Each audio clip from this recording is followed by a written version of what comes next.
Capital है पूरी की पूरी इकोनॉमी को चलाने का। इकोनॉमी चलती है मॉनेटरी वैल्यू से। किससे चलती है बेटा? Monetary value. मॉनेटरी वैल्यू का क्या मतलब है? पैसे देंगे तो आप लोन देंगे तो आप काम खोलोगे, काम खोलोगे तो आपकी अनएम्प्लॉयमेंट खत्म होगी, फिर आप चार लोगों को भी काम दोगे, उससे लोगों की और अनएम्प्लॉयमेंट खत्म होगी। पैसे आएंगे तो दैट मीन्स व्हाट? गरीबी खत्म होगी, गरीबी खत्म होगी, सबको बराबर का काम मिलेगा तो इनइक्वालिटी खत्म होगी। यही है तो पहली प्रॉब्लम। दूसरा क्या था कि पैसे कहां से लाए जाएंगे, उसको बोलेंगे बजटिंग करना। क्या करना? बजटिंग। कहां से पैसा है? जीडीपी क्या है, जीएनपी क्या है, कहां से देश में पैसा आएगा? तो जो देश में पैसा है वो तो सफिशिएंट है, पर क्या उससे मैं क्या अपने सारे लोगों का भरपेट खाना दे पा रहा हूं, या उनको ये जो प्रॉब्लम हो रही है पांच चीजों की, वो क्या वो सॉर्ट हो पा रही है? नहीं हो पा रही। अगर नहीं हो पा रही होगी तो जैसे घर वाले लोन लेते हैं, वैसे हम किन्हीं बाहर की कंट्री से क्या करेंगे? लोन लेंगे। लोन लेंगे और उसके बाद स्कीम्स बनाएंगे। क्या करेंगे? स्कीम। बच्चों के लिए ये स्कीम्स, विमेंस के लिए ये स्कीम, पढ़ने वालों के लिए ये स्कीम, बीमार लोगों के लिए ये scheme, like him care, Ayushman, MG NREGA, सुने हैं नाम? इंदिरा आवास योजना, वृद्धावस्था पेंशन, ये सब इकोनॉमी का ही पार्ट है। स्कीम्स कौन बनाएंगे? ये आईएएस बनाएंगे। पर अब ये स्कीम्स लोगों तक पहुंचानी होगी तो उसके लिए मुझे मीडियम ऑफ मनी चाहिए, गाड़ी चाहिए जो उस पैसे को लोगों तक लेकर जाए। आईएएस थोड़ी आएगा तुम्हारे घर, कि सीएम साहब आएंगे घर तुम्हारे, प्राइम मिनिस्टर साहब आएंगे घर तुम्हारे, या मंत्री साहब आएंगे? नहीं आएंगे। सेक्रेटरी साहब आएंगे, ये तो तुम्हें दिखेंगे भी नहीं, गाड़ियों में होंगे बंद, एसी लगी हुई। सेक्रेटरी अपने कमरे में पहुंचेंगे, वहां साइंस करेंगे, पॉलिसी मेकिंग करेंगे। जो व्हीकल ऑफ मनी है वो है बैंक। क्या है? बैंक जाएगा हर जगह, और बैंक उस स्कीम्स के लिए आप लोगों को पैसे देगा। So more will be the flow of money, है ना? More will be the flow of. तो बेटा हर किसी का जो काम है ना, चाहे वो ये दुनिया है, भगवान ने जैसे हमें कोई ना कोई काम क्या किया हुआ है, निहित किया हुआ है ना, वैसे ही पूरी की पूरी सरकार में हर पर्सन का, हर ऑर्गेनाइजेशन का एक पर्टिकुलर क्या रहता है? रोल रहता है कि उसको क्या काम करना है। तो आज से एक्चुअल इकोनॉमी शुरू होगी आपकी। तो जो बैंक है उसका मेजर, चाहे बैंक है, एसएससी है, सबसे बड़ी दिक्कत क्या है? इन्फ्लेशन। जैसे अभी वॉर हो रही है, हम लोग इंटरनेशनल रिलेशन मेंटेन करते हैं।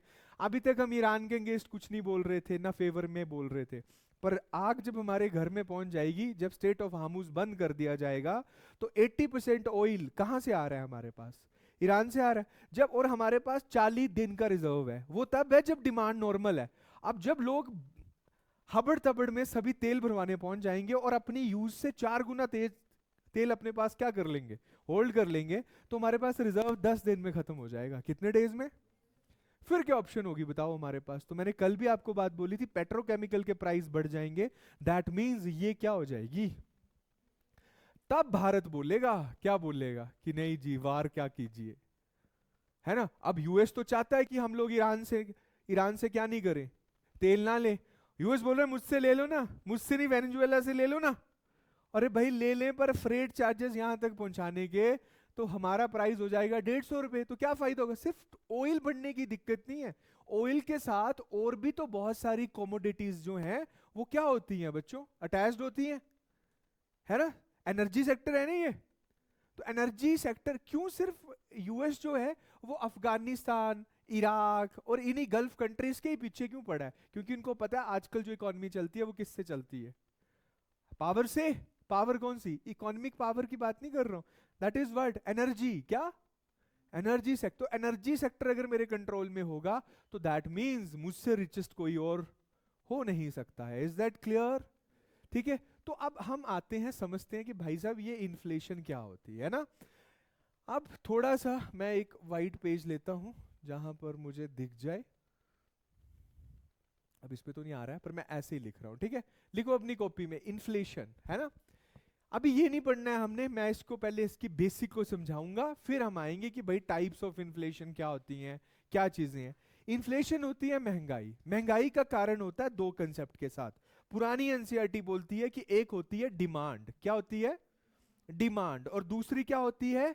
सप्लाई। कॉमन भाषा में, देसी शब्दों में अगर अगर इन्फ्लेशन को समझा जाए तो बोला डिमांड ज्यादा होगी और अगर सप्लाई कम होगी तो उससे क्या स्थिति पैदा हो जाती है? महंगाई। मानते हो आप ये मैं नहीं मानता हूं, ये 80s की डेफिनेशन है। कब की डेफिनेशन है? पेपर में अब ये नहीं आता है कि डिमांड से, सप्लाई से। नहीं, वो तो है ही है, वो तो एक बेसिक डेफिनेशन है। ये डेफिनेशन बिल्कुल सही थी 90 के दशक तक। कब तक? जैसे मैं क्या बोल रहा हूं, एक चीज है डिमांड। अब जैसे तेल की बात करते हैं, अब तेल चाहिए, डिमांड बढ़ गई, और सप्लाई ईरान से है, स्टेट ऑफ हार्मूज क्या हो गया? बंद हो गया। तो अल्टीमेटली महंगाई क्या हो जाएगी? पेट्रोल के दाम बढ़ जाएंगे। तो अब क्या होगा? मान लो मैं सब्जी बेचता था और मुझे मॉल जाना था सब्जी लेके बेचने के लिए। अब रोज तो मैं बस में जाता था, बसें तो खड़ी होगी, और अब मुझे टैक्सी करनी है। तो मुझे ये पता है कि मेरे घर से वहां तक का जो किराया था, जो पहले आज टैक्सी वाले की लेता था, वो 1000 रुपये था, क्योंकि उसको 100 रुपये लीटर तेल मिल रहा था। पर आज उसको 500 रुपये लीटर तेल मिला है, तो अब मेरा किराया कितना हो जाएगा? 4000 रुपये। 4000 रुपया दे के जब मैं मॉल पहुंचूंगा, तो वहां मैं गोभी बेचता था 100 रुपए किलो, तो अब मैं गोभी कितने रुपए किलो बेचूंगा? और बात आ रही है समझ? तो जो तुम्हारी थाली पहले 100 रुपीज की आती थी, अब वो कितनी हो जाएगी? हर चीज, अगर एनर्जी में डिमांड बढ़ती है और सप्लाई हिट होता है, तो उस केसेस पे हर आर्टिकल के प्राइस ऑलमोस्ट कितने टाइम्स इंक्रीज होंगे? 4 टाइम्स। कितने? तो आज जो तुम्हें सैलरी 50,000 मिल रही थी, जिससे तुम 10 किलो राशन या 20 किलो राशन डलवा लेते थे उस 50,000 रुपए में, अब उस 20 किलो राशन को डलवाने के लिए तुम्हें 2 लाख रुपए चाहिए। कितने चाहिए? तो आप समझ रहे हो, जॉब्स में हाहाकार मच जाएगा, है ना? हर जगह आपकी डिमांड, मतलब आपकी परचेजिंग पावर पैरिटी। अब दूसरी चीज क्या आगी? एक होगी डिमांड, दूसरी क्या होगी? सप्लाई। पर मॉडर्न इकोनॉमिक्स में एक शब्द आता है जिसको बोलते हैं ट्रिपल पी। क्या बोलते हैं बेटा? लिखो इसके बारे में। ये होती है परचेजिंग पावर पैरिटी की, राइट? क्या होती है? It's a purchasing power parity. What does it mean? खरीदने की क्षमता, राइट? अभी तो वॉर की सिचुएशन है ना, तो यहां परचेजिंग पावर पैरिटी का एग्जांपल कुछ और तरह से होगा, पर मैं कॉमन भाषा में हम लोग एक परचेजिंग पावर पैरिटी को समझते हैं। मान लो देश आर्थिक उन्नति करता है, मैं गुड फेज को ले रहा हूं। कौन से फेज को ले रहा हूं? Good phase. जैसे सब तरक्की करते हैं, देश की जीडीपी बढ़ती है। लड़ाई की बात छोड़ो, 2010 की बात करते हैं हम। कब की बात करते हैं? 2010 की। जिस वक्त सब लोगों के पास पैसा क्या हो रहा था? बहुत ज्यादा आ रहा था सबके पास। उससे लोगों की क्या बढ़ रही थी? खरीदने की क्षमता। एग्री? है ना? परचेजिंग। और जैसे लोगों की खरीदने की क्षमता बढ़ती है, वैसे भी इन्फ्लेशन बढ़ती है। क्या बोला? Purchasing power parity is directly proportional to inflation. लिखो इस लाइन को, right? Purchasing power parity is directly proportional to inflation. The case, star लगाना, the case when your GDP is good, your economy is developing, right? When the GDP is good and your economy is developing. Clear है? मतलब सबके पास पैसा आ रहा है, या लोगों की, या फिर एक और चीज लिख लीजिए कि द, या तो in the case of rising per capita income, है ना, और in the case of rising per capita income. Clear बेटा? अब मैं इसके एग्जाम्पल देके समझाता हूं। कुछ थोड़ी थोड़ी बात मेरी आपके दिमाग में गई, है ना? जैसे अब मान लो, आज से पहले हम अपने दादाजी परदादाजी को याद करते हैं, पैसे कम होते थे, सैलरी कम होती थी, तो लोग नॉर्मल कपड़े पहनते थे, गाड़ी एक होती थी, घर छोटे होते थे, है ना? यही था ना? धीरे धीरे 90s के दशक में हमने एलपीजी रिफॉर्म्स किए, बैंक्स ओपन हुए, लोन मिलना आसान होगा, ग्लोबलाइजेशन आई, सबकी मतलब जो इनकम थी वो 400 रुपए से बढ़कर कितनी होगी? 4 लाख रुपए होगी। सब कमाने शुरू हो गए ना एक घर में। आपको याद होगा उस टाइम आप सभी गांव में रहते होंगे, फिर आपके सभी चाचा ताऊ ने घर सड़क के किनारे जमीन लेकर क्या कर लिया होगा? डाल लिया होगा। और आज ये स्थिति है कि जॉब्स है नहीं और वो वापस आ रहे होंगे अपने कहां पे? गांव में। पर 90 के दशक में जितनों की माइग्रेशन हुई ना रोड साइड, क्योंकि देखो हिमाचल में सड़कें तो थी नहीं, तो मैक्सिमम गांव कहां बसे होते थे? टीलों पे। और सड़कें निकली कहां से? लोअर हाइट से। तो अब लोगों ने क्या किया? गांव से वो शिफ्ट हो गए कहां पे? क्योंकि कैसे हुई शिफ्ट? सैलरीज आई। 90s में क्या हुआ? एलपीजी रिफॉर्म्स हुए, जॉब्स लगी, जीडीपी बढ़ी, सबने घर डाल लिए, जीडीपी तो राइज होगी, सबके पास पैसे आगे, डन।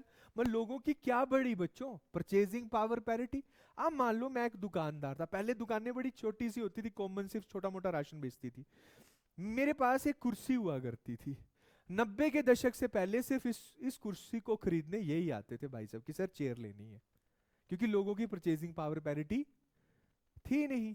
ये आते थे और इसका कॉस्ट प्राइस होता 200 रुपए की मुझे पड़ती थी, मैंने इनको बोला जी 300 रुपए की दूंगा, तो ये बोलते थे नहीं नहीं सर मेरे को 250 ही दे पाऊंगा। तो मैं इनको मना नहीं कर पाता था, मेरे को पता है कुछ ही लोग हैं जो 250 रुपए भी खर्च कर पाएंगे, नहीं तो बाकी लोग तो डिपू पे जाते हैं और वो नीचे क्या बनाया होता है हिमाचल में, दरी या फिर वो चकला सा होता है उस पे जाके बैठ लेंगे, कुर्सी की जरूरत सबको नहीं है, टूटी लगा लेंगे नहाने के लिए। अब तो तुम जकूजी की बात करते हो, या है ना घर में तुम बाथरूम पे ही 10 लाख रुपए खर्च कर दे रहे हो, क्यों खर्च दे रहे हो? क्योंकि आपके पास क्या बड़ी है, आपकी परचेजिंग पावर पैरिटी। पर आज से पहले भी तो गांव में लोग या ऑलमोस्ट हिमाचल में लोग नहाते ही थे ना, या घर पहले भी तो होते थे, स्लेट निकाल दिए और क्या डाल रहे हैं हम लोग, because we have now what money. Money क्यों बढ़ी? क्योंकि एलपीजी रिफॉर्म्स हुए और भारत सरकार की जीडीपी बढ़ी। एग्री कर रहे हो इस बात से? तो अब 300 रुपए की बेच दी मैंने। हम 90s में ग्लोबलाइजेशन होगी, सरकार की जीडीपी बढ़ी, सरकार ने वैकेंसीज निकालने शुरू की, सबको नौकरियां लगी, एक घर में 3 3 गवर्नमेंट एम्प्लॉई हो गए जिनकी आज के टाइम में सैलरी 1.5 1.5 लाख है।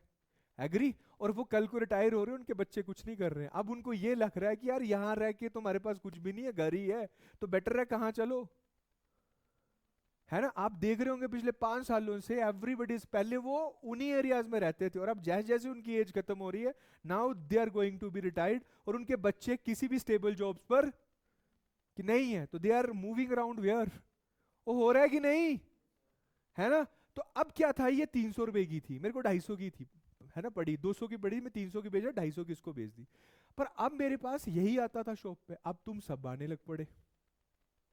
धरती माँ तो लोहा इतना ही पैदा कर सकती थी ना, लिमिट है ना, क्लियर? पर अब बायर क्या हो गए ज्यादा, मेरे को कॉस्ट प्राइस वही पड़ रहा है, पर डिमांड ज्यादा होने की वजह से और परचेजिंग पावर भी साथ में होने की वजह से मैंने इसका प्राइस कर दिया 800 रुपीज। कितना? अब ये फिर आता है, सर बोला हफ्ते पहले तो लेके गया, साल पहले तो 250 के लगाई थी। मैंने यार बात है ना ऐसी, मैं बेच रहा हूँ 800 की, तेरे को मैं कम से कम कितनी कर सकता हूँ, 700। ये बोलता नहीं लेनी, मैंने मत ले, क्योंकि मुझे पता बाकी लोग क्या है। क्लियर है? तो जो डेवलपिंग इकोनॉमी होती है, तो परचेजिंग पावर पैरिटी इंक्रीज, तो it will ultimately increase the inflation. क्या? तो आपका जब देश तरक्की करेगा, आपकी जीडीपी बढ़ेगी, उस केसेस में बच्चों जब आपकी पर कैपिटा इनकम इंक्रीज होगी तो आपकी परचेजिंग पावर पैरिटी बढ़ेगी। मतलब आप मार्केट में डिमांड इंक्रीज करोगे आर्टिकल के प्रति, जिससे उसके प्राइस इंक्रीज हो जाएंगे। This effect is known as Tobin effect. और टोबिन भाई साहब इकोनॉमिस्ट थे जिन्होंने ये बोला था इन्फ्लेशन इज गुड। क्या बोला था? पहला इंसान था जिसने ये बोला महंगाई अच्छी है, पर लिमिट तक अच्छी है ना। कब अच्छी है? जब आपका देश क्या कर रहा है, तरक्की कर रहा है और एक्सटर्नल फैक्टर इंपैक्ट नहीं कर रहे हैं। आज के समय में अगर इन्फ्लेशन बढ़ेगी ड्यू टू वॉर, तो वो दैट इज बैड। उस केसेस में हमारी परचेजिंग पावर पैरिटी की तो कहानी नहीं है, क्योंकि पेट्रोकेमिकल एफएमसीजी गुड्स को सरकार कंट्रोल करती है। कौन करता है कंट्रोल? अगर जियो के पेट्रोल पंप होते, इतनी गाड़ियां होती और इतनी तेल की डिमांड होती, तो आज तेल 100 रुपए नहीं होता, 500 रुपए होता। पर इसमें कौन कंट्रोल कर रहा है? सरकार सब्सिडी दे रही है। 115 से 125 रुपए गैलन पड़ता है ऑयल, क्रूड ऑयल, तो आपको तो रिफाइन होने के बाद 100 रुपए लीटर मिल रहा है। तो that mean 30 to 40 rupees per litre की सब्सिडी कौन दे रहा है? जैसे आपको सिलेंडर पर क्या मिलती है। क्लियर है? ताकि ये प्राइस बढ़े तो हर चीजों के आर्टिकल के प्राइस क्या हो जाएंगे, अल्टीमेटली इंक्रीज हो जाएंगे। तो सरकार कुछ ऐसे बेसिक प्राइस हैं जिनको खुद कंट्रोल करके चलती है, जैसे दवाइयां होगी, है ना, जरूरत की जो वस्तु है उस पर कंट्रोल। तभी मैंने बोला we are the part of mixed economy. बताया था मैंने परसों, है ना, कि क्या होती है, 3 तरह की इकोनॉमी बताई थी ना, सोशलिस्ट, तो कैपिटलिस्ट, और क्या? अगर हम कैपिटलिस्ट में होते तो नो कंट्रोल, तो फिर सरकारें इधर उधर अटैक करती हैं कि जहां से पैसा मेंटेन हो। तो सोशलिस्ट का मतलब जो चाइना और रशिया है, वो सोचो वो सारी लाइबिलिटी आज भी कौन उठाती है? गवर्नमेंट। क्लियर है? और मिक्स्ड में क्या है, हमने बोला बाकी पार्ट को हम कंट्रोल नहीं करेंगे, पर जो नेसेसरी सेगमेंट हैं जिनको हम बोल देंगे एफएमसीजी गुड्स। क्या डेफिनेशन थी एफएमसीजी की? Fast moving consumer goods. Clear है? तो वो उस चीज के price are controlled by whom? Government. Clear है? ताकि हर इंसान सर उठाकर जी सके। नहीं तो जब खाना इतना महंगा हो जाएगा सरकार को क्या करना पड़ेगा, और सब्सिडी देनी पड़ेगी। तो पेट्रोल प्राइस इज नेसेसिटी, जिसको कंट्रोल करना ही पड़ेगा सरकार को, क्योंकि अगर पेट्रोल प्राइस बढ़ेंगे तो दैट मींस सारे आर्टिकल के प्राइस बढ़ जाएंगे। तो क्या 1500 रुपया जो हम विमेन को दे रहे हैं उससे कंपनसेशन हो जाएगा? फिर विमेन बोलेंगे 15,000 कितना? क्लियर? 1500 आज की महंगाई के हिसाब से बोलेंगे, है ना। चलो आगे बढ़े हम लोग। तो inflation is good, this impact is known as Tobin effect, and this is feasible in the two cases when your purchasing power parity is rising due to what, GDP expansion और either the economic expansion. But this impact is an a good impact, ये show करता है कि आपकी economy developing है। Clear है? और इसी के बेस पर आपने मनमोहन सिंह को बाहर निकाला था, बोला महंगाई होगी। क्लियर है? आज तो नॉन तरक्की की स्टेट में है हमारा देश। क्लियर है? इन्फ्लेशन नहीं है, पर लोगों के पास क्या ही नहीं है। 1.5 GB के डाटा से एक यंग लड़के को ये पता नहीं चल रहा है वो अनएम्प्लॉयड है। 30 साल का लड़का इस देश में अनएम्प्लॉयड घूमता है, बोलता है तैयारी कर रहा हूं। तो जिएगा कितना और क्या पार्टिसिपेट करेगा वो देश में? दिक्कत समझ रहे हो यहां की? वो सिर्फ खाना खा रहा है। हम में से 30 इयर्स तक लोग 95% ऐसे लोग हैं जो सिर्फ कंजम्पशंस कर रहे हैं, खाना खा रहे हैं, कपड़े पहन रहे हैं, कपड़े धो रहे हैं, घर चले जा रहे हैं और आ जा रहे हैं। This is working. Average age human की इस देश में 55 इयर्स है। तो 30 साल तक अगर युवा कहलाएंगे और कोई काम नहीं करेंगे हम लोग, तो अगले 20 सालों में 30 इयर्स में अगर जॉब लग गई वेल एंड गुड, नहीं लगी तो क्या सिर्फ 10 साल काम करेंगे? तो इनोवेशन कहां होगी इस देश में जब यूथ जो है 30 से 32 साल तक 35 साल तक सिर्फ तैयारी कर रहा है? तो अगर मैं चेयरमैन होता, मैं 21 से लेके 24 साल तक एज रखता। किसकी? पर ऑप्शन नहीं है ना, ऐसा थोड़ी है कि तुम लोग स्किल नहीं हो सकते। पर क्या हम चाइना की तरह है जो सरकार बोल रही है इंडस्ट्री खोल के देंगी, तुम सामान बनाओ, स्किल हो जाओ और उस सामान को मैं खरीदूंगी और बेचूंगी? हमें तो सरकार लवारिस छोड़ देती है, बोलती है जो करना है खुद करो। हाँ, रोटी चाहिए डिपू दे दूंगी, 1500 रुपया दे दूंगी, डिपू में तुम्हें राशन दे दूंगी, 1 रुपए किलो, 2 रुपए किलो और 3 रुपए। तो आज भी हमें वो डोगी समझा जा रहा है जिसको अल्टीमेटली घर में रख लिया जाए, चॉकलेट फेंको उसको।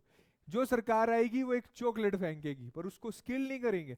अगर स्किल भी कर देंगे, आजकल ये डिबेट चल रही है स्किल कर दो, स्किल कर गुद, आप कर, और स्किल भी कर दिए मान लो तुम, 1.5 लाख MBBS है हमारे पास इस देश में हर साल का, जो कि अनएम्प्लॉयड बैठा हुआ है। कहां लगाओगे? आपने कॉलेज तो इतने खोल दिए, आपके पास हॉस्पिटल्स हैं, बात आ रही है समझ मेरी?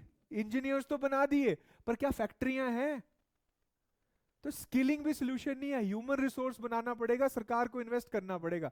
पर तुम्हें लगता है एक भी स्कीम बताओ जो कि इन्वेस्टमेंट मॉडल पे चलती हो, या जहां पर कैपिटल इन्वेस्टमेंट की बात की जा रही है। Everybody is talking about revenue subsidy, 1500 रुपया विमेंस को, चाहे बीजेपी चाहे Congress, they are giving you freebies. और लास्ट में बोलती है खजाना खत्म हो गया, रेवेन्यू डेफिसिट ग्रांट दो। अब ये जो प्रॉब्लम हुई है ये कोई सुक्खू जी की देन थोड़ी है यार। 60,000 करोड़ का आरडीजी जयराम टाइम के आया, 30,000 करोड़ उन्होंने लोन लिया, 90,000 करोड़ था उनके पास, और सरकार सिर्फ 3 साल चली है, 2 साल तो कोविड था। कहां गया वो सारा पैसा? पर लिटरेसी नहीं है तो लोगों को पता ही नहीं है। तो फिर तुम्हारी स्टेट को यूटी नहीं बना दिया जाए, यूनियन टेरिटरी? जरूरत क्या है इसको इंडिपेंडेंट स्टेट रखने की? जब तुम बोल रहे हो कि सेंटर ही चलाएगा, तो तुम्हारे इलेक्शंस क्यों करवाए, क्यों यहां पे सीएम को बिठाए? बेटर नहीं है यूटी? क्योंकि जब वाईएस परमार ने स्टेट को बनाया था तो पंजाब से हम इसी शर्तों पे लग हुए थे कि हम अपना खर्चा खुद निकालेंगे, जी पहाड़ी हैं हम। तो बोलती रहे थे हमें, सेंट्रल गवर्नमेंट ने बोला था जनाब कहां से निकालोगे आप अपना खर्चा? तो बोला नहीं नहीं नहीं हम कर लेंगे। पहले वीवर यूटी क्या थे, या तो पंजाब का पार्ट थे, और बोला यूटी बना देते हैं, सेंटर फाइनेंस करेगा आपको। तो बोला नहीं। पर तुम लोग तब भी वोट डालोगे क्योंकि तुम्हें पता ही नहीं है कि एफआरबीएम एक्ट क्या बोलता है, और ना हमारे कॉलेजेस में सिखाया जा रहा है। दिक्कत क्या है? क्लियर है बेटा? है ना? तो जब देश तरक्की करता है, जो जब मनमोहन सिंह का एरा था, I am not support of any Congress और इधर बीजेपी, मैंने क्या लेना, है ना, पर मैं ये बता रहा हूं वो इतनी फाइनेंशियल गुड गवर्नमेंट थी, है ना, कि जो उसने इकोनॉमी बनाई वो आकर दूसरी गवर्नमेंट ने अल्टीमेटली क्या कर दिया, उसको बैलून लगा दिया, मतलब वो पूरी की पूरी बस्ट अप कर दी है ना। This government is good for the social engineering, किसके लिए अच्छी है, क्लियर है, बट फाइनेंशियली तो यार पैरेलल गवर्नमेंट चला, आप चलाओ ना एक तरह से, क्लियर। तो उस टाइम जो महंगाई थी वो इसलिए थी क्योंकि आपके पास आपकी जीडीपी क्या हो रही थी, ग्रो हो रही थी, और आपके पास जेब में इतने पैसे थे कि आप खर्चा करने के लिए क्या थे,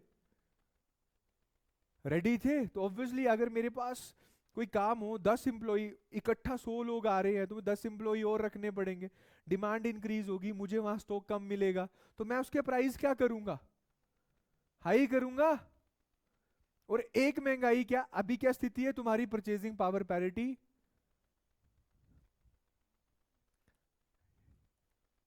क्लियर है। तो इसीलिए गवर्नमेंट जॉब की डिमांड क्या है, क्योंकि business is unsafe where in this country, and government job is what. तो ये बच्चा नहीं सोच रहा है कि मुझे 10,000 रुपये मिल रहे हैं कि 11,000 रुपये मिल रहे हैं, हम बोल रहे हैं हमें क्या चाहिए,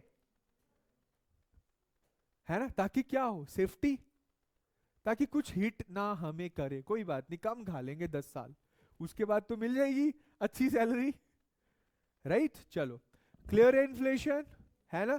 तो अब जो हम इन्फ्लेशन लेके चलते थे 2010 तक, या जो मॉडर्न इकोनॉमिक्स बोलती है, उसमें इन्फ्लेशन क्या होती है, परचेजिंग पावर पैरिटी के साथ चढ़ती है, क्योंकि जैसे परचेजिंग पावर पैरिटी बढ़ेगी उस केसेस में आपके प्राइस क्या हो जाएंगे, आर्टिकल डिमांड इंक्रीज हो जाएगी, डिमांड इंक्रीज होंगी तो उनकी मतलब उन चीजों के प्राइस क्या होने शुरू हो जाएंगे, अप, है ना। और अगर दूसरा केस क्या, परचेजिंग पावर पैरिटी डाउन, फिर क्या होगा, प्राइस अप होंगे कि डाउन होंगे,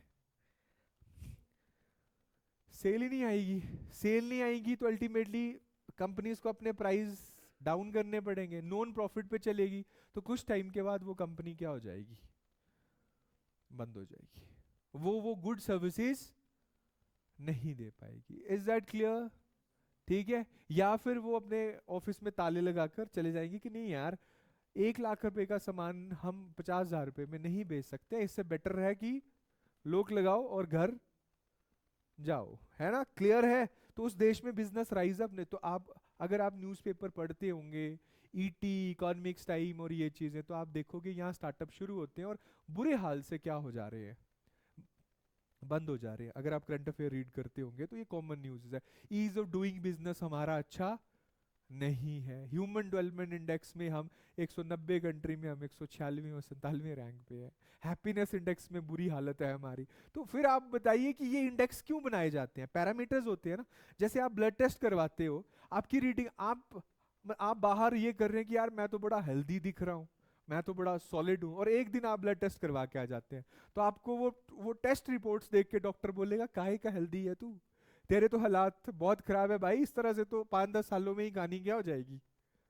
तो दे आर इंडिकेटर्स, तो जो वो ब्लड टेस्ट है ना, इंडियन इकोनॉमी में वो इंडिकेटर होते हैं, क्या होते हैं बेटा, तो जो इंडेक्सेस की रिपोर्ट आती है वो हमेशा प्री में क्वेश्चंस आते हैं आप लोगों को, इंडेक्स में भारत का क्या रैंक, तो तुम देखोगे कि बांग्लादेश हमसे बहुत बेहतर स्थिति में है, पर ये सारे आंकड़े छुपाए जाते हैं, हमारी गवर्नमेंट वेबसाइट पे नहीं ये मेंशन होता, पर ये सारे आंकड़े कौन रिलीज करता है, यूनाइटेड नेशंस, तो वहां पर भारत का पायदान कहां होता है।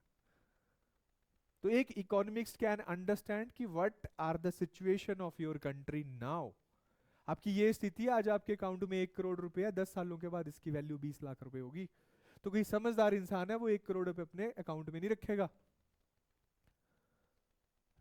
क्लियर है। फिर दूसरा आदमी ये बोलेगा तो शिमला में घर ले लेते हैं, शिमला चंडीगढ़ आप घर ले लो, आर्टिफिशियल इंटेलिजेंस के टाइम में माइग्रेशन नहीं होगी, क्या नहीं होगी, आने वाले वक्त में आपको किराएदार नहीं मिला करेंगे, क्योंकि आपको सारा काम डिलीवरी से लेके एवरीथिंग से, स्कूल के लिए माइग्रेशन है हिमाचल प्रदेश में एजुकेशन के लिए, और एजुकेशन सबसे पहले क्या होगी, ये ऑनलाइन। आपके स्कूल्स अगर आपके गांव गांव में सीबीएसई हो गए, जैसे आप ये बोल रहे हैं हिमाचल सरकार कर रही है सीबीएसई, पता क्यों कर रही है? आपके टीचर तो रिवर्ट कर रहे हैं, वो बोल रहे हैं हमें नहीं देना पेपर। क्यों नहीं देना भाई पेपर? अगर आप खुद को कॉम्पिटेंट समझते हो तो सीबीएसई के लिए पेपर दे लो ना। जब सरकारी स्कूल सीबीएसई हो जाएगा, nobody will go in the private HP board school, this is a truth. ठीक है, तो वो स्कूल अगर तुम्हारे घर के पास होगा तो तुम ठियोग से शिमला क्यों आओगे भाई? कंडा घाट से तुम सोलन क्यों जाओगी या शिमला क्यों आओगी जब कंडा घाट में तुम्हारे पास क्या है? और क्लियर है, कोचिंग के लिए तुम दिल्ली क्यों जाओगे या शिमला उठ के क्यों आओगे जब सेम टीचर तुम्हें ऑनलाइन भी क्या कर रहा है? और क्लियर है, तो जो रेंट की व्यवस्था होगी वो क्या हो जाएगी सारी?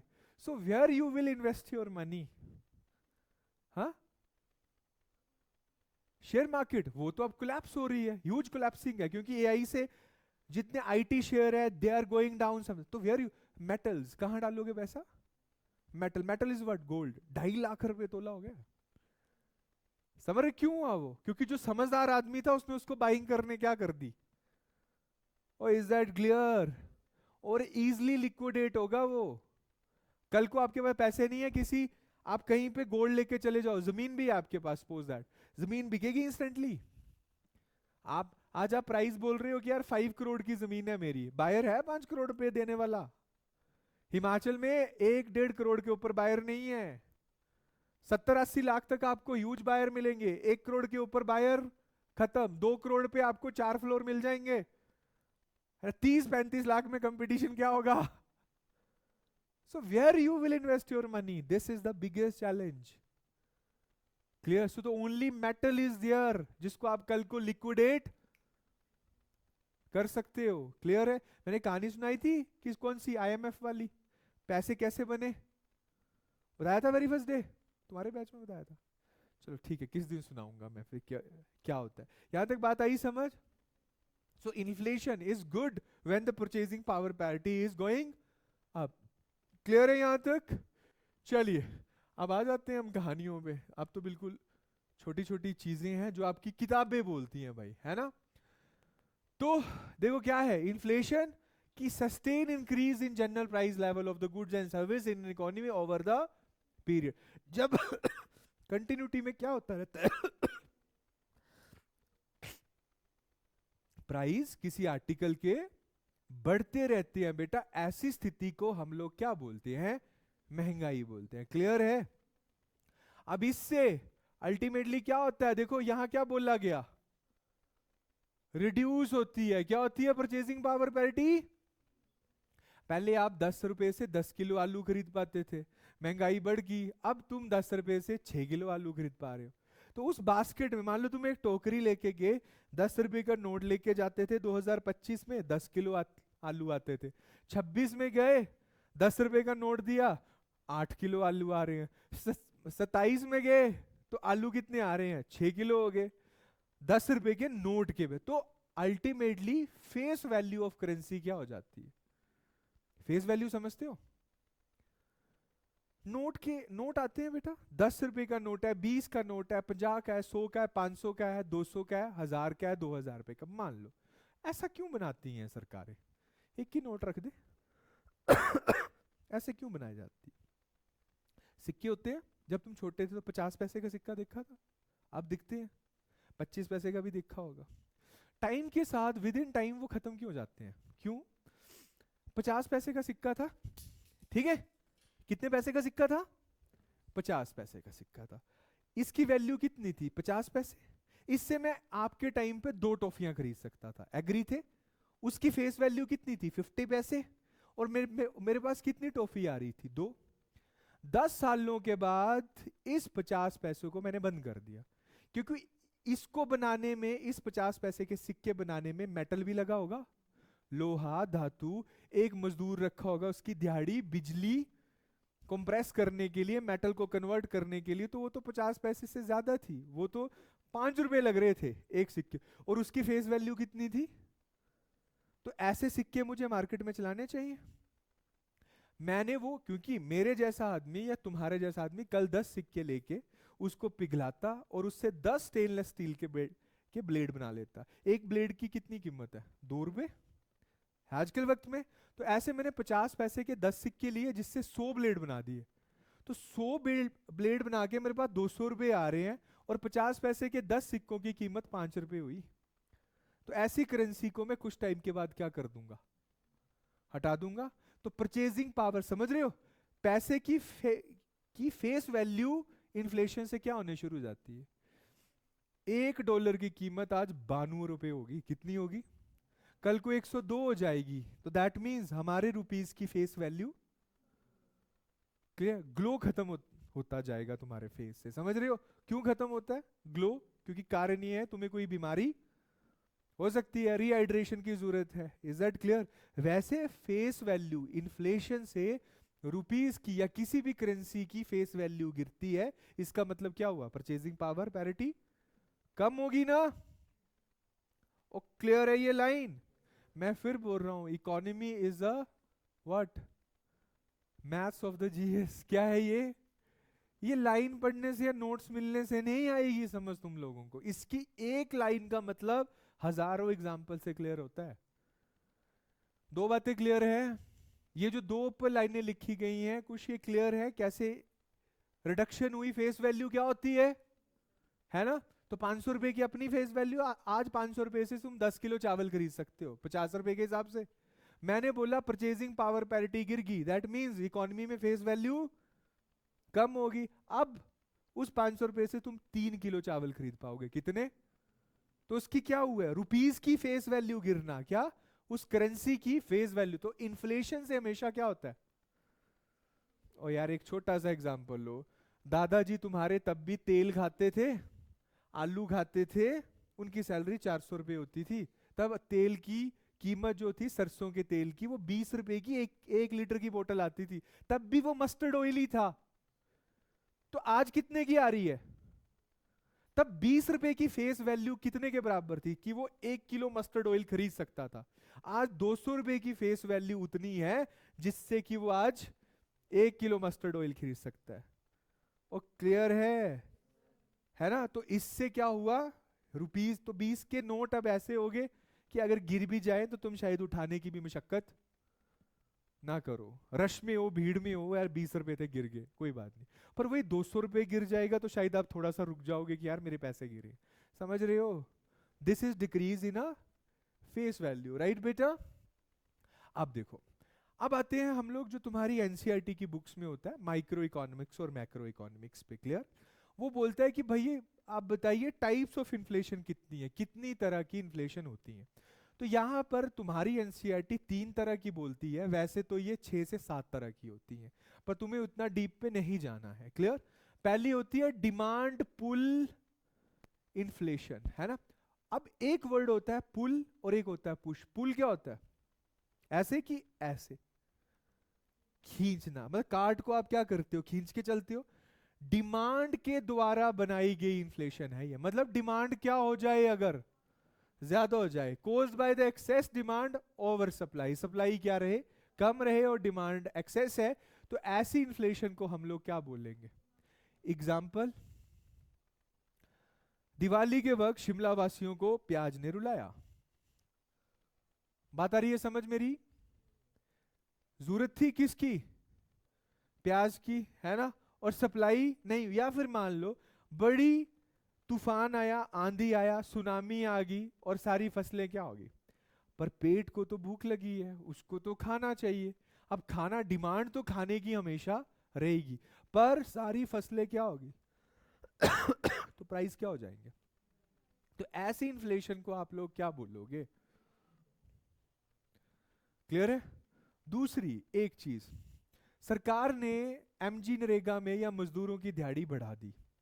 तो जब मैं ये बना रहा था, इसकी कीमत आज 3,000 रुपये पड़ी, तो मैंने कैसे कैलकुलेट की होगी, लकड़ी कितने की आई, कितने मेरे मजदूर लगे, उन्होंने कितने दिन इस पे काम किया, क्लियर है। तो उससे बन के आया 2500 रुपीज, खर्चा कितना आया इसको बनाने का, और 500 रुपये मैंने अपना क्या रख लिया इस पे, प्रॉफिट। और मैं बाहर में इसका सेलिंग प्राइस क्या बता दिया, 3,000 रुपये, ठीक है। पर अब क्वेश्चन ये हुआ कि गवर्नमेंट ने वेजेस बढ़ा दिए, क्या बढ़ा दिए, वेजेस बढ़ गए, वेजेस बढ़ने का मतलब हुआ कि जो दिहाड़ीदार मजदूर पहले मुझसे 300 रुपए लिया करता था, अब वो कितने रुपए ले रहा है? 400 रुपए, 500 रुपए। तो अब इसको बनाने की कॉस्ट कितनी होगी? 4,000 रुपए और 500, मेरा प्रॉफिट कितने का पड़ गया? तो जो कॉस्ट को पुश करे due to any reason, reason क्या हो सकते हैं? वेजेस या कोई पीछे से आता हुआ रॉ मटेरियल। अगर ये महंगा हो जाए तो ऐसी सिचुएशन में जो इन्फ्लेशन बढ़ती है उसको क्या बोलते हैं? तो अब अगर मैं फिर बोलूं, ये जो पेट्रोकेमिकल अभी जो वॉर होती है, वॉर क्या क्रिएट करती है? दोनों कंडीशन क्रिएट कर सकती है। कौन सी? डिमांड तो रही रहेगी उस प्रोडक्ट की, पर वो सबसे ज्यादा किसको बढ़ाएगी? क्लियर है ना?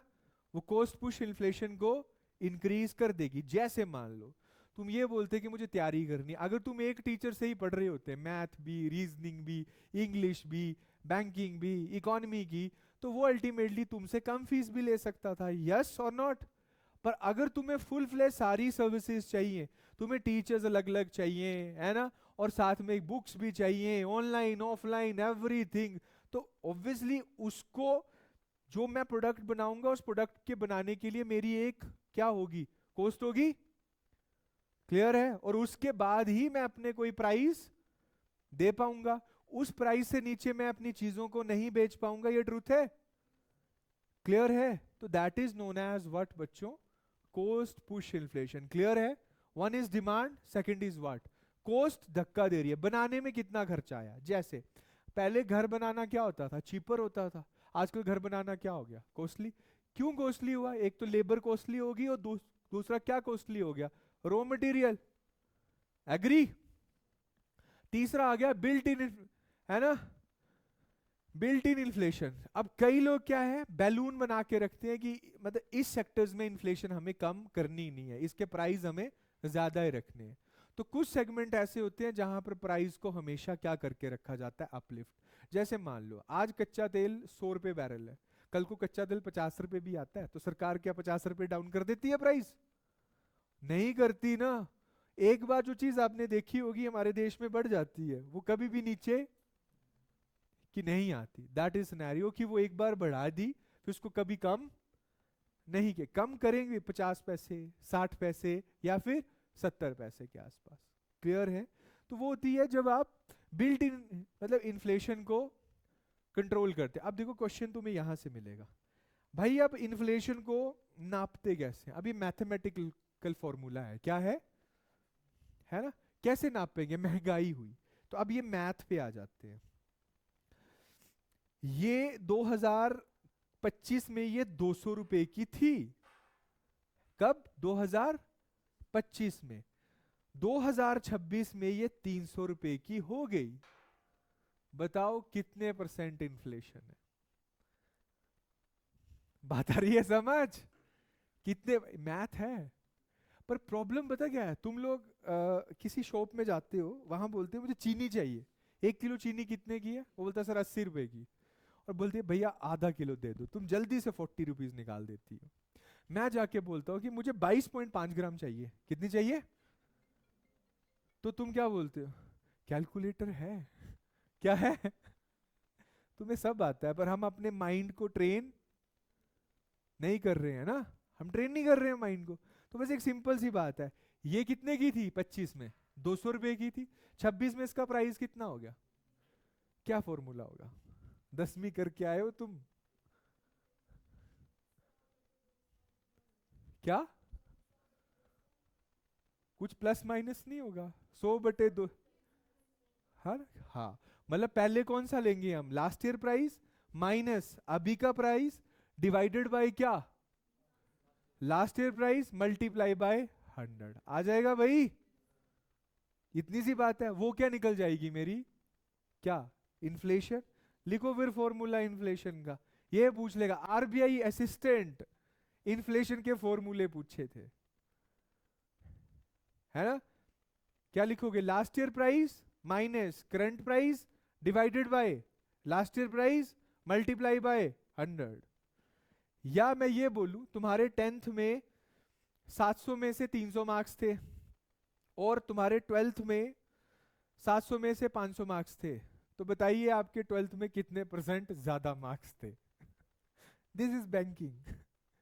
एग्जैक्टली, जो तुम्हें बैंक में एसएससी में टैक्स कलेक्ट करना है ना, तो टैक्स में मान लो ये एसएससी में इनकम टैक्स इंस्पेक्टर हैं भाई साहब, ठीक है, और पिछली बार जो आया 200 करोड़ रुपए आए, इस बार आए 186.4 करोड़ रुपए। तो इसको इनकम टैक्स कमिश्नर ने बुला लिया और इससे पूछा कि बताओ बेटा कितने कम आए। समझ रहे हो आपसे क्यों मैथ बुलाया जाता है? आप एसएससी दोगे तो मैं क्यों बार बार बोल रहा हूं बैंक दोगे तो आपकी एक ही चीज अच्छी होनी चाहिए, दैट इज व्हाट। और उसमें ये नहीं होना चाहिए last year, current year, divided by this, multiply by 100।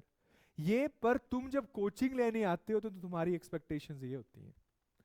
Math में तुम्हें यही करवाया जा रहा है, तो क्या पढ़ के आए फिर तुम कॉलेजेस में? तो क्यों ऐसे सब्जेक्ट रखे जिसकी कोई वैल्यू, क्यों रखे वो? तो आपको समझ रहे हो कि कितने मिसगाइडेड मैनर में हमारा एजुकेशन सिस्टम है, जो एक्चुअल में ये बच्चों को नहीं बता पा रहा है कि आपको कौन से सब्जेक्ट रखने चाहिए। आपकी क्लास में कोई एमएससी मैथमेटिक्स है? रेयर है, क्योंकि कल को अगर वो नेट भी निकाल लेगा ना तो उसको कोई ना कोई इंजीनियरिंग कॉलेज ही रख लेगा। आज वो ट्यूशन पढ़ा के ही 10 लाख रुपए कमा रहा होगा। एक हमारे पास एक स्टूडेंट था आज से 3 साल पहले, शायद अमन तू जानता होगा, है ना? अमन बिलासपुर से था, उसके फादर दूध बेचते हैं, बहुत गरीब फैमिली से। वो बीए करने, उसने एमए किया था मैथ में। वो आया, उसने तैयारी की, बैंक का उसका प्री निकला मेंस वाइज, पर वो खर्चे नहीं मेंटेन कर सकता था। तो उसने छोटा शिमला कमरा रख लिया और यहाँ बाहर पोस्टर्स लगाए कि मुझे ट्यूशन ट्यूशन पढ़ानी है। पहले उसके पास 4 बच्चे आए, 5 बच्चे आए। फिर उसने कोविड में क्या किया, हमारे पास आता था, देखता था कि हम ऑनलाइन कैसे चलाते हैं, वो मैथ पढ़ाने शुरू हो गया यूएस के बच्चों को। आज उसकी मतलब इनकम आप इमेजिन कीजिए कितनी होगी यूएस में। अब वो मैथ पढ़ाता है ऑनलाइन, कितनी इनकम होगी यूएस के बच्चों को, रशिया के, ताइवान के। अब उसका एक प्रोफाइल है बहुत बड़ा इंस्टाग्राम पे और एक्स पे। उसके पास जो ट्यूशन आती है, उसने अब डोमेस्टिक ट्यूशन लेना छोड़ दिया है कि 4,000 5,000 पर ऑफ द ई स्टूडेंट, छोड़ दिया। He is taking in dollars, $5,000 $6,000 from the ई student. He is earning 20 lakh rupees per month, 20 lakh रुपए per month he is earning, according to only one subject. Universal subject is very very important.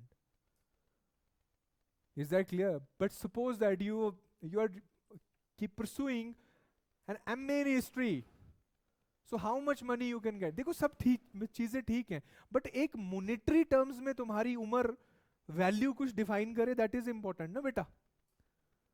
Economy पढ़ रहे हो तो मैं तो ये बातें करूंगा आपके साथ, कुछ वैल्यू तो होनी चाहिए ना। अब डिग्री कर ली तुमने हिस्ट्री में, कर ली पीएचडी, लिखवा तुम रहे हो आगे डॉक्टर, और तुम 10 रुपए नहीं कमा सकते हो, तो लानत है ऐसी किस पे? ट्रू है ये बात? मैं एक छोटा सा एग्जांपल दे रहा हूं तुम्हारे क्लासरूम से निकले हुए बच्चे का, और मैं उसको मस्ट सक्सेसफुल मानता हूं कि कोई एसएससी निकाल गया हो या चाहे कोई बैंक पीओ लग गया हो, बिकॉज वो इतने पैसे शायद अपनी जीवन में नहीं कमा पाएगा जितने पैसे उसने अपने 1-2 साल में ही क्या कर लिए होंगे। क्लियर है? चलिए, तो ये फॉर्मूला क्लियर है भाई, निकाल लोगे? क्लियर? तो आपको मैथ में क्या इंपॉर्टेंट है? परसेंटेज, एवरेज और रेशियो एंड प्रोपोर्शन। जिसने इसके 4-4 हजार क्वेश्चन कर लिए, सारी टाइप्स याद कर ली, वो अर्थमेटिक का ज्ञाता होगा। तुम्हें ये जरूरत ही नहीं होगी कि तुम्हें कोई टीचर चाहिए। पर क्या बनाना है, बात आ रही है समझ? और फिर जितने भी टॉपिक्स हैं तुम्हारे, प्रॉफिट एंड लॉस है, एसआई सी है, बेटा इनमें किसी में 5 फॉर्मूले हैं, किसी में 6 फॉर्मूले हैं, और किसी में 7 फॉर्मूले हैं।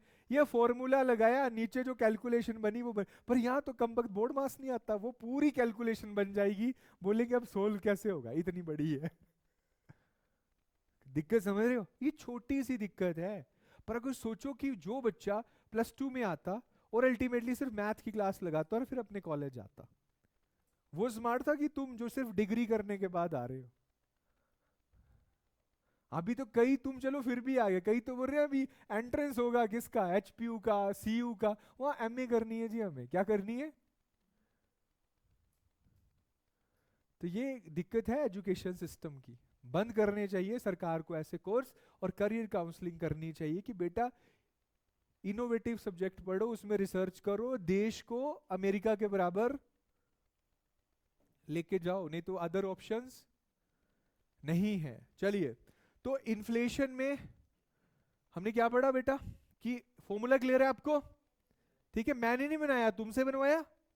अगला पार्ट आता है, अब दो इंडेक्सेस होते हैं बेटा, एक को बोलते हैं कंज्यूमर प्राइस इंडेक्स और एक को बोलते हैं होलसेल प्राइस इंडेक्स। इनके सब बेस ईयर होते हैं। लास्ट ईयर एचपीएस में क्वेश्चन था कंज्यूमर प्राइस इंडेक्स का बेस ईयर बताइए। क्या बताइए? पर तुम एसएससी और बैंक में ऐसे क्वेश्चन नहीं आएंगे। एसएससी बैंक में कैसे क्वेश्चन आएंगे? फॉर्मूला। एचएस वाला कभी फॉर्मूला नहीं पूछेगा, क्योंकि उसको ये मतलब नहीं है कि तुमने कैलकुलेट करनी है, हो जाएगी वो, है ना। इंडेक्सेस में आर्टिकल होते हैं, जैसे सीपीआई को बोलते हैं हम एवरग्रीन इंडेक्स, और या फिर index of the common man. क्या बोलते हैं? Index of the common man. इसमें सबसे ज्यादा आर्टिकल लिए जाते हैं। रिटेल इन्फ्लेशन का मतलब समझते हो? रिटेल आउटलेट क्या होता है? रिटेल की शॉप है जी। What does it mean? मैं और सिंपल कर रहा हूं, भैया की रिटेल की शॉप है। What does it mean? जहां तुम सामान खरीदने जाते हो बड़े कोई स्टोर में, विशाल मेगा मार्ट कैसा स्टोर है? रिटेल शॉप्स है। कैसी है?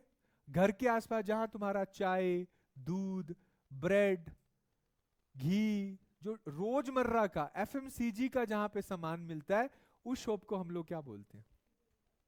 किसका पार्ट हुआ, मैक्रो इकोनॉमिक्स का कि माइक्रो इकोनॉमिक्स का? कल क्या बताया था? और माइक्रो इकोनॉमिक्स वो इकोनॉमिक्स होती है जो इंडिविजुअल की परचेजिंग पावर को चेक कर सकती है। Are you getting my point? What does it mean?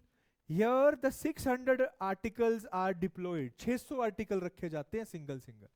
दूध है ना, एक कौन सा? ईटिंग एलिमेंट, जो आप खा रहे हो, दूध, bread, butter, chocolate, what ever the things.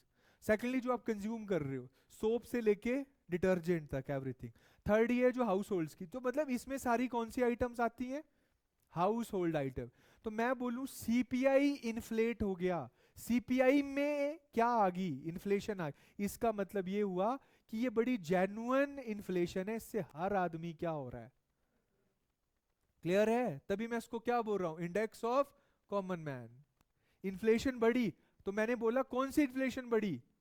CPI inflation. इसका मतलब है खाने पीने और जो रोजमर्रा की चीजें हैं उसकी इन्फ्लेशन क्या होगी? राइज। इसी के बिहाफ पर हम सैलरीज बढ़ाते हैं, किसकी? इंप्लॉई की। 6 पे कमीशन, 7 पे कमीशन, 8 पे कमीशन, किस इंडेक्स के बिहाफ पर हम लोग चलाते हैं बेटा? सीपीआई। सीपीआई की फुल फॉर्म क्या है? Consumer price index. Base year है इसका 2004-5। क्या है? 2004 एंड 2005। क्लियर? कितने आर्टिकल आते हैं? More than 600। ठीक है, कौन से आर्टिकल? जो कि माइक्रो इकोनॉमिक्स में आते हैं, जो लोगों को रोज जीने के लिए क्या होते हैं? जरूरी होते हैं। ठीक है, तो अगर सीपीआई बढ़ा, ठीक है, तो इससे इसका मतलब है भारत में सबसे बड़ी दिक्कत हो जाएगी, क्योंकि मैक्सिमम लोग तो कंज्यूम करते हैं। क्या करते हैं? और यहां मैक्सिमम कंपनी अम्ब्रेला कंपनीज होती हैं। क्या होती हैं? कैसे? कंज्यूमर प्राइस इंडेक्स की बड़ी कंपनियों के नाम, have you heard about ITC? क्या क्या इसकी full form? That is Indian tobacco company. Procter and Gamble सुना है? Hindustan Unilever Limited. अब कोई बोलता है जी मैं पेप्सी पीता हूं, कोई बोलता है जी मैं माजा पीता हूं, है सब आईटीसी। कोई बोलता है मेरे आईटीसी की कॉपीज भी आएंगी। कोई बोलता है मैं डव यूज करता हूं, कोई बोलता है हमाम यूज करता हूं, कोई बोलता है लाइफ बॉय यूज करता हूं। ये सारी की सारी किसकी कंपनीज हैं? आईटीसी। ये अम्ब्रेला कंपनी होती है। क्या होती है? और सीपीआई को एक बार में कलेक्ट करने के लिए मैं 4 कंपनियों को ही पकड़ता हूं, और इनके आर्टिकल सेम होते हैं। अब कोई भी प्रोडक्ट किसी शॉप में जाना, उसके पीछे पूरा पढ़ना कि कंपनी लिखी होगी आईटीसी। आईटीसी की आपकी बुक्स आती है, कॉपीज आती हैं, होंगी किसी के पास, दिखाना जरा। ये ओरिजिनल नहीं है ना? आईटीसी की कॉपीज आएंगी 120-30 रुपए के आसपास होती है। आईटीसी, ये दिस इज आईटीसी। ये कई बार इस पे कोई हीरोइन भी आती है, बोलती है इसका 5% पैसा जो है वो कॉर्पोरेट सोशल रिस्पॉन्सिबिलिटी में जाएगा बच्चों की पढ़ाई के लिए। क्लियर है? तो ये कॉपी भी दे रहा है, घर जाके अपना शैम्पू देखना कौन सा भी यूज करते होंगे, या आईटीसी का होगा, या हिंदुस्तान यूनिलीवर लिमिटेड का होगा, या तो किसका होगा बच्चे, है ना, प्रॉक्टर एंड गैम्बल का, कुछ भी। तो जितने भी माइक्रो इकोनॉमिक्स है इनकी अम्ब्रेला कंपनीज है ना। आईटीसी कंपनी वाज स्टार्टेड, तो उसका नाम ही क्या है, इंडियन टोबैको कंपनी। वैसे ये इंटरनेशनल टोबैको कंपनी है, ठीक है। अब सिगरेट भी पीते होंगे ना, कोई पीता होगा, अब जो सिगरेट पी लो वो सारे आईटीसी प्रोडक्ट होंगे। जैसे गोल्ड फ्लेक आता है तो लिखा होता है हनी ड्यू, तो आईटीसी का जो ओनर था उसकी वाइफ बहुत सिगरेट पीती थी, तो डेथ बेड पे थी, तो लास्ट टाइम उससे पूछा तेरी अंतिम इच्छा, तो दैट वाज, उसने बोला एक कश, दैट वाज हनी ड्यू। उसके बाद उसके मैक्सिमम ब्रांडिंग जो है आईटीसी की वो हनी ड्यू के नाम से होती है। क्लियर है? ठीक है। तो व्हाट डज इट मीन, ये किसको टच, अब मगर मैं छोटे छोटे आर्टिकल को तो नहीं उठा सकता, उठाऊं देखूं और कैलकुलेट करूं, फॉर्मूला लगाऊं। मैं आईटीसी को बताऊंगा पिछले 4 साल तेरा टर्नओवर कितना था, तो उसने बोला जी 400 करोड़। इस साल कितना है, 800 करोड़। सपोज दैट तुम्हारा प्रॉफिट क्यों बढ़ा, बोला प्राइस बढ़ाए। प्राइस क्यों बढ़ाए, बोला जी कॉस्ट बढ़ी। क्लियर है? तो मैं वहीं से ही कैलकुलेट करूंगा कि रिटेल सेक्टर में या सीपीआई इंडेक्स में इन्फ्लेशन इतने परसेंट राइज हुई है, पिछले 10 सालों में कितनी हुई, 15 साल। नहीं तो सोचो क्या ये जीएसटी वाले या अल्टीमेटली डिपार्टमेंट के लोग इंडिविजुअल आर्टिकल को कैलकुलेट कर सकते हो आप? ऐसे कितने आर्टिकल्स होंगे जो आप रोजमर्रा की चीजों में यूज करते हो, चाहिए पेन क्यों नहीं है ना। तो क्या मैं हर एक आर्टिकल को उठा सकता हूं? तो बेटर है मैंने 3 कंपनियों को पकड़ूं और इनसे जाके इन्फ्लेशन का डाटा चेक कर लूं, और उसके बाद देखूं कि इन्फ्लेशन कितनी राइज हुई है। और अगर ये इन्फ्लेशन राइज होगी तो सरकारें गिर भी सकती हैं और सरकारें बन भी सकती हैं। तो मुझे कौन सी इन्फ्लेशन कंट्रोल करनी है इस देश में, जो रोटी कपड़ा और मकान को क्या करती है, हिट करती है, और वो क्या है, रिटेल। क्या है? आपके कॉलेजेस में कोर्स होता है BBA in retail, management in retail, तो वो बच्चे कहां प्लेस्ड होते होंगे, होगा जिस कॉलेज में आप पढ़े होंगे वहां होती होगी बीबीए, वो बच्चे कहां प्लेस होते होंगे? पूछा उनसे कभी, है ना। डब्ल्यू मार्ट, मार्ट सुने हैं, जहां पे आप एक बार घुस गए अंदर तो आप वहां पे पूरा घर का सामान ला सकते हो, तो वहां जो वो काम कर रहे होंगे उनके पास वो डिग्री होगी, रिटेल मैनेजमेंट इन रिटेल और समथिंग एल्स। क्लियर है बेटा? अब दूसरी चीज क्या आ गई, होलसेल। क्या आ गई? ठीक है, होलसेल का मतलब समझते हो, एक आर्टिकल पूरी इंडस्ट्रीज, ऑटोमोबाइल सेक्टर्स कैसा आ गया, pharmaceutical sectors, health sectors. Clear है? ये बात करती है सेक्टर्स की। अब अगर हेल्थ सेक्टर बोल दिया तो इसका मतलब मैं हेल्थ सेक्टर में दवाइयां भी डाल रहा हूं, मैं इक्विपमेंट्स भी डाल रहा हूं, एमआरआई मशीन्स भी डाल रहा हूं, एवरीथिंग शुड बी देयर ना। तो क्या ये कॉमन मैन का इंडेक्स होगा? नहीं होगा ना। होलसेल मार्केट, तो होलसेल मार्केट अलग अलग, लुधियाना जाते हो आप, अंबाला जाते हो तो अंबाला कौन सी होलसेल मार्केट है, कपड़ों की है। लुधियाना किसकी है, कपड़ों की है। पर गुजरात जाओगे अहमदनगर या कानपुर जाओगे तो लेदर की होलसेल मार्केट होगी। Is that clear? So what does it mean, wholesale का मतलब होता है बहुत आर्टिकल एक गुच्छों के अंदर। तो इससे मैं पूरी इन्फ्लेशन का पता नहीं लगा सकता हूं कि कितनी इन्फ्लेशन हुई है और इससे कॉमन मैन पर क्या इंपैक्ट इसका का पड़ा है, that is known as wholesale. तो इसको इंडेक्स ऑफ कॉमन मैन नहीं बोला जाता है। तो अब ये मेरा क्वेश्चन है कि अगर मुझे इन्फ्लेशन निकालनी है बच्चों, तुम्हें पेपर में क्वेश्चन कैसा आएगा कि सबसे सटीक मेथड इन्फ्लेशन को कैलकुलेट करने के लिए कौन सा इंडेक्स देता है, तो हमारा आंसर क्या होगा, CPI index. Is that clear? है ना। बेस ईयर में अब सीपीआई। दूसरा क्वेश्चन क्या होता है भाई, इसको पब्लिश कौन करता है, एसएससी वाला बड़ी बार पूछता है, बैंक में नहीं पूछेगा। इंडेक्सेस पे क्वेश्चन बैंक में नहीं आएगा। क्लियर? यहां आरबीआई, आरबीआई बनाएगी मॉनेटरी पॉलिसी। क्या बनाएगी? मॉनेटरी पॉलिसी कमेटी बनाएगी। इन्फ्लेशन को कंट्रोल करना है, लोगों की परचेजिंग पावर पैरिटी नहीं होनी चाहिए ज्यादा। मैं कल पढ़ाऊंगा उसको, मॉनेटरी पॉलिसी को इसके साथ लिंक करके। यहां तक बात क्लियर? और डब्ल्यूपीआई को कौन लॉन्च करता है? क्लियर? ये नोट्स जाते हुए दीपक सर से ले लेना, कल पहले हम ये टॉपिक्स पढ़ेंगे, क्योंकि देखो किसी भी चैप्टर की ना इंट्रोडक्शन थोड़ी मुश्किल होती है, मुझे समझाना पड़ता है, बाकी तो फिर थ्योरी है सारी की सारी, कि कारण क्या है, इफेक्ट क्या हो सकते हैं इन्फ्लेशन के, कैसे मैयर करेंगे। तो आ गया अब ये बैंक, आरबीआई का रोल आ गया ना सारा, रेपो रेट, एसएलआर, सीआर। तो जैसे हम इन्फ्लेशन खत्म करेंगे तो इन्फ्लेशन को कंट्रोल कौन, दो तरह की ही पॉलिसी बनती है यहां इस देश में, एक होती है monetary policy, second is fiscal policy. Monetary policy is maintain by the reserve bank of India, और 30% पेपर यहीं से ही आ जाएगा बैंक वालों का। क्लियर? ठीक है। और फिस्कल पॉलिसी स्कीम्स जो एसएससी में आएंगी सबसे ज्यादा। डन है यहां तक? तो ये नोट्स लेके एक बार बेटा ये कोज इफेक्ट वगैरह पढ़ लेना, और मैं इसको फिर अच्छे से आप लोगों को समझा दूंगा। Is that clear? चलिए जी, थैंक यू सो मच।